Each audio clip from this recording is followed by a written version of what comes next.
Hey, HSEstudy family, are you ready to handle a safety crisis in a high-stakes interview? As a safety officer, you'll face behavioral questions that test your past experiences and how you'd react under pressure. Today, we're breaking down the most common questions and giving you the tools to answer with confidence. Stick with me. This could land you your dream safety officer job. Welcome back to HSEstudy, your go-to for safety training tips that get results. Safety officer interviews are tough, especially when you're hit with behavioral questions like, tell me about a time you fixed a safety hazard. These questions aren't just chit-chat. They're designed to see if you can walk the safety talk.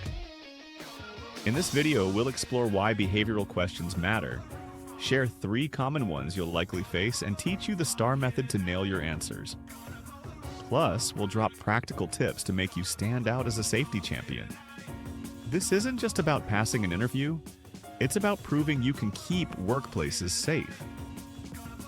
Hit that subscribe button and let's dive in. Why do behavioral questions matter in safety officer interviews? Because they dig into your past to predict how you'll perform in the future. Employers want to know if you've handled real safety challenges like spotting hazards or enforcing protocols and how you think on your feet. These questions test your problem-solving skills, decision-making, and commitment to workplace safety. OSHA reports over 5,000 workplace deaths annually in the U.S. So companies need safety officers who can prevent tragedies, not just react to them. Your answers show if you're a leader who builds a safety culture or someone who just checks boxes. Nail these questions, and you prove you're ready to protect lives. Let's look at 3 common behavioral questions you'll likely face.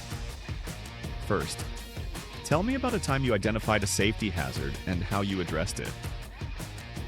This tests your hazard recognition skills, a core part of standards like OSHA's 29 CF 1910.120 for hazardous operations. For example, I once worked with a safety officer who spotted frayed electrical cords on a construction site. She shut down the area, replaced the cords, and trained the team on inspections. 0 incidents after that. Second, describe a situation where you dealt with a difficult employee not following safety protocols. This checks your leadership and conflict resolution. Picture a worker refusing to wear a harness on a scaffold. You'd need to enforce rules while keeping respect. Third, how would you handle a disagreement with a supervisor about safety procedures? This probes your ethics and communication. If your boss pushes to skip a lockout or tagout step, how do you stand firm? These questions are your chance to shine with real stories. Now let's talk about the STAR method. You're key to crushing these questions. STAR stands for situation, task, action, result. First, describe the situation concisely. Where were you? What was the context? Like, I was a safety officer at a warehouse during a busy shift. Second, explain the task. What was your responsibility or challenge? I noticed a forklift operator speeding near pedestrians. Third, detail the action. What specific steps did you take? I stopped the operator, reviewed the safety protocol, and set up speed limit signs. Finally, highlight the result. What happened and what did you learn? Accidents dropped and the team started reporting hazards. STAR keeps your answer clear and impactful. Practice structuring stories this way and you'll sound polished, not rehearsed. Here's how to answer effectively with some practical tips.